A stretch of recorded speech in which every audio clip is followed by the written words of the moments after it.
Vous écoutez le débrief issu de l'émission S709 du podcast Faut pas pousser les ISO, diffusé le jeudi 16 novembre 2023.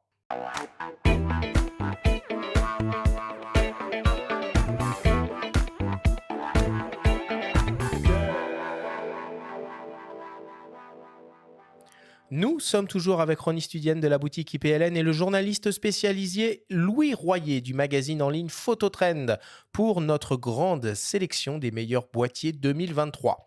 C'est le moment du débrief qui vous est présenté cette semaine par ipln.fr, le spécialiste photo et vidéo.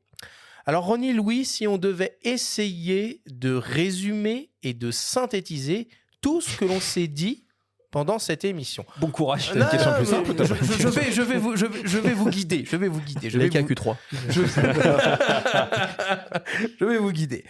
Louis, je vais commencer par toi. Quelles sont les nouvelles technos qui ont marqué l'année 2023 ? Alors, l'arrivée de la f2P par IA, l'arrivée du Global Shutter sur des hybrides plein format. Sony. C'est Sony toujours, avec des grosses rafales à 120 images secondes. L'arrivée de l'autofocus à détection de fave chez Panasonic. Bouleversement, révolution copernicienne de la part du constructeur nippon. Les boîtiers vintage qui reviennent en force avec Fujifilm et Nikon. Ou encore les modes haute définition qui se multiplient à l'envi sur les boîtiers divers et variés. Voilà les gros axes d'évolution cette année 2023. Alors, il y a une techno dont on n'a pas parlé, désolé, je remets une pièce. Il y a une techno dont on n'a pas parlé dans le débat qui, moi, je trouve assez intéressante, même si elle est balbutiante pour le moment. C'est l'arrivée de la notion de traçage, d'authenticité des photos. Donc, c'est Leica qui a implémenté cette nouvelle technologie. Alors, je n'ai pas tout bien compris comment ça fonctionnait dans leur M11P. Eh bien, Louis, vas-y, explique-nous ça. Alors, le Content Authenticity Initiative, ça a été lancé à l'initiative de Adobe et d'autres magazines. Alors, Adobe, quand même, qui a Photoshop, s'y connaît un peu en bidouille de photos, mais c'est pour assurer de bout en bout de la production d'une image jusqu'à son utilisation finale, que celle-ci n'a pas été altérée ou complètement déformée ou conçue par une IA, par exemple. Ce qui se passe, c'est que dans un boîtier, alors ça peut être mis à jour dans le boîtier parce qu'il y a plein de constructeurs qui sont dans la danse avec Leica, Nikon, Sony et d'autres, pas Canon pour l'instant. Et en fait, c'est qu'ils ont, donc pour le M11P qui vient de sortir, il y a une option à activer dans le M11P qui, quand tu prends ta photo, il va intégrer une espèce de métadonnées, une couche de métadonnées supplémentaire.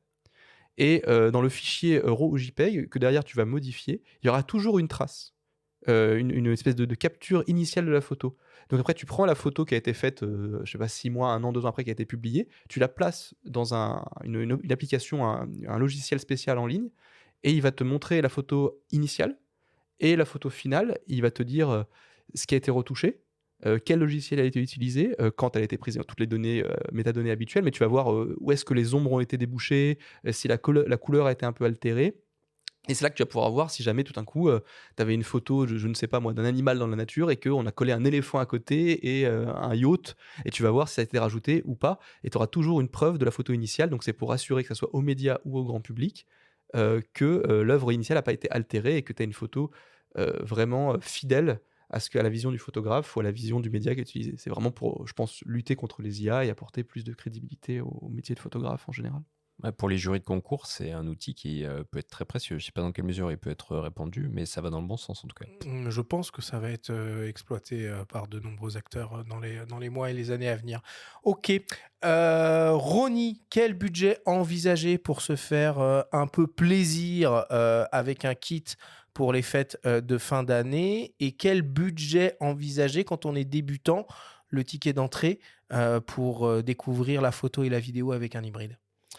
Alors, pour débuter, aujourd'hui, on serait en neuf, en tout cas, aux alentours de 1 000 €. C'est ce qu'on disait tout à l'heure, notamment avec le boîtier optique. Ouais, le kit Okay. G9, par exemple, Panasonic avec 1440 pour le reciter parce qu'il est vraiment très intéressant.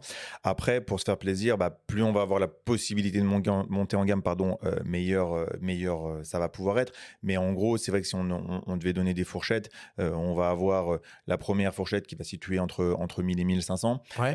Ensuite, la deuxième fourchette qui va être où on va commencer à avoir des pleins formats entre 2000 et 2500. Et après, dès qu'on va arriver sur quelque chose où on a une contrainte qui est plus restreinte, 4000 et plus, là on va vers les boîtiers très élitistes qu'on a pu citer tout à l'heure, que ce soit le Z8, le A7R5 ou encore le Nikon, le Canon pardon, R5 et R3 éventuellement. Est-ce qu'il y aura du stock de Q3 pour les fêtes ? Alors, comme je disais tout à l'heure, on est arrivé là, il n'y a pas très très longtemps, au bout des précommandes actuelles. Donc, jusqu'à encore hier, pour être tout à fait précis, il y avait du stock. La dernière pièce est partie, mais on attend des relivraisons là d'ici fin novembre. Donc, on peut espérer qu'il y ait quelques pièces. Ça ne sera pas pléthore, il n'y en aura pas par-dessus la tête, mais je pense qu'il y en aura quelques-uns. Bon. À vous trois, et je commence par toi, Benjamin. Vos coups de cœur de l'année 2023. Pas 35 coups de cœur, hein. 2 ou 3 grand maximum. Non, mais c'est bien, l'année du coup détermine un peu les choses, parce que dans l'émission j'ai cité le R5 mais qui a un coup de cœur vraiment un petit peu plus large. Donc de l'année je vais citer le Z8. Ben voilà, j'ai adoré le D850 période réflexe et je trouvais que le Z8 était vraiment le boîtier un peu ultime en ce moment. Le boîtier de l'année. Et pas très cher. Je n'aime pas trop, moi, c'est histoire de trouver. Je trouve que c'est un peu. Ça veut pas dire grand chose, mais en tout cas, je trouve que c'est un modèle ultra abouti. Et Nikon, au niveau prix, le positionne à un tarif qu'on pourrait qualifier d'agressif. Bon, Louis. Alors, moi, en boîtier coup de cœur cette année, c'est vrai que le Z8 est pas mal. Après, ça reste toujours un boîtier très encombrant. Après, voilà, c'est compliqué parce qu'on est toujours abreuvé d'un déluge, une débauche de technologie. Mais c'est vrai que c'est le all-in-one, le Z8. Il fait un peu tout. Et alors, ça parle pas forcément aux néophytes. Et des fois, il y a même des pros qui, des fois, s'en fichent un peu de toute cette technologie qui arrive Bien chez sûr, eux. ouais. Mais c'est vrai que le Z8, il fait un peu tout. Alors, à part mettre le mode haute résolution qu'il n'a pas encore, justement, ce boîtier-là, bah, il fait des fortes rafales, il fait de la vidéo. Le mode piège photo du Z9, qu'il ça. n'a pas non plus. Bah, ça, je pense que c'est implémenté pour vendre des Z9 aussi. pour vendre des Z9, hein, Oui. parce que sinon. Et il y avait Dieu plus- sait qu'ils vont en vendre grâce à ça. Hein. Ouais. Mais c'est vrai que le Z8 est un appareil vraiment très très complet. Alors est-ce que c'est un coup de cœur ultime? Je sais pas. Moi j'aime bien un peu tout ce qui est tous les produits, les Sony A7C2 par exemple, qui a plein de défauts, hein, qui est inhérent à son format où Sony bride volontairement plein de caractéristiques. Mais c'est vrai qu'après quand vous avez un plein format qui tient dans la poche avec une Il petite optique. bride le prix aussi un peu, du coup. Bah, Pas tant que Ouais, ça. ouais, c'est pas jamais vraiment très très bridé le prix chez Sony, hein. Mais ça reste un boîtier qui est ultra polyvalent, qui peut être plus attractif qu'un A7 IV sur beaucoup de points de vue et qui va effectivement aller moins cher qu'un A7 IV. Donc c'est un boîtier, voilà, il a plein de défauts, mais quand on l'utilise au quotidien, finalement on se dit bon bah est-ce que ça suffit pas d'avoir quand on a un plein format à 2000-2300 € comme ça, qui rentre dans la poche, qui fait un peu tout ce qu'on lui demande. Voilà, moi je sais que la 7C2 sans être un énorme coup de cœur, malgré tous les défauts qu'il a, des fois, j'aime bien l'utiliser. Ronnie, à part le Q3, du coup. Vous en avez cité beaucoup, puis en plus tu m'enlèves le Q3. Donc... Non, fais le Q3 si tu as envie de dire le Q3, évidemment. On a compris, le Z8, oui. Après, je vais ajouter, parce qu'il y en a beaucoup qui m'ont dit, le S5 II. Parce que voilà, très performant sur plein de choses. L'A7 IV qui pour moi demeure encore aujourd'hui un nec plus ultra malgré tout dans une certaine catégorie. Et j'en fais un dernier comme ça, voilà, c'est le ZF, j'en ai parlé tout à l'heure, mais vraiment un beau coup de cœur sur ce produit. Moi, il y a un coup de cœur que j'aurais ajouté parce qu'on n'a pas parlé pendant les moyens formats et j'étais très très frustré. C'est un boîtier que je vous ai déjà amené ici, qui est unique en son genre, c'est le Hasselblad XED Sensei. Donc, on a évoqué Hasselblad quand Ouais, même, mais on a dit que c'était pas Jojo. Hein. C'est pas Jojo, je suis pas sûr qu'ils en vendent beaucoup, ça reste assez prohibitif comme tarif, c'est du moyen format du coup, 100 mégapixels. Demande à Ronnie, hein, je pense qu'il les a les Hasselblad. Ouais, j'en ai. Après, honnêtement, le boîtier est superbe et voilà, la qualité d'image, tout ça, je pense qu'il n'y a rien à dire. Après, je trouve que ce qui manque vraiment aujourd'hui, et on le voit encore, c'est au niveau des optiques. Bien sûr. Et quand ils annoncent à la sortie du boîtier que 3 optiques vont être spécialement faites pour designer, etc., tu en as une qui arrive tout de suite, tu en as une autre qui arrive au bout de 6 mois et tu en as une autre qui est pour l'instant toujours pas encore arrivée, ça commence à être compliqué. Je dis Ils vont pas qu'il plutôt sur les drones DJI. C'est hein. ça. J'ai pas qu'il a pas de lacunes, hein. Il a plein de défauts, il fait pas de vidéo et tout ça, mais c'est vrai qu'après moi, il a un focus hyper balbutiant, mais si tu le prends en main, tu as 100 mégapixels moyen format stabilisé qui est très compact, il faut dire ce qu'il y a, avec une des 3 optiques récemment annoncées, bah c'est quand même, ça fait de très très jolies photos et ça en impose quand même. Ça a de la gueule. Après voilà, ça a de la gueule, il faut dépenser 15 000 € pour avoir un setup plus ou moins polyvalent. Mais c'est sympa à utiliser quand même un Hasselblad X2D Sensei, quoi. Ça marche.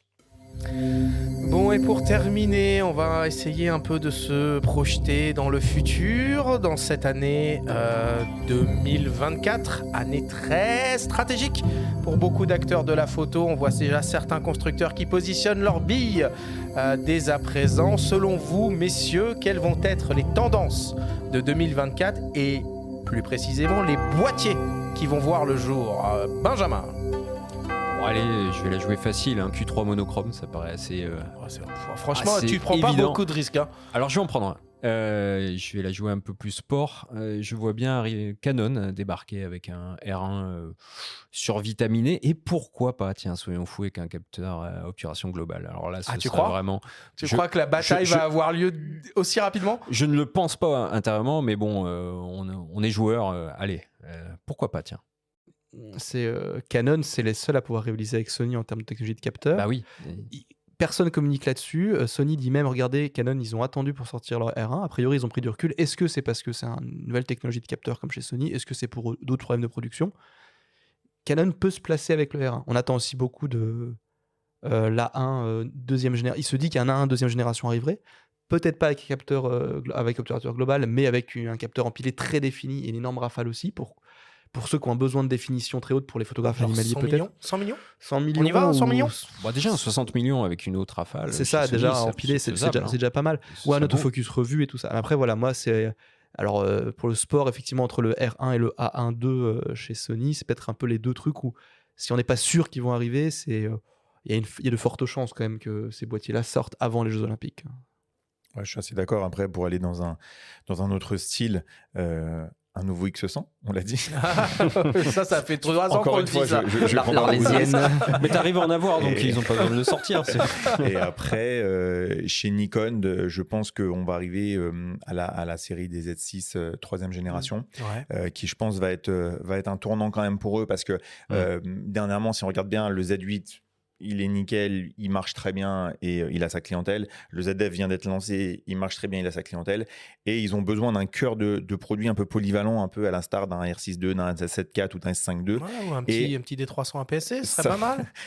Ouais. Oui, un renouveau de la. Ça va être pour moi un instant clé, là encore, au niveau de cette gamme-là. Eh ben, merci beaucoup pour toutes ces explications.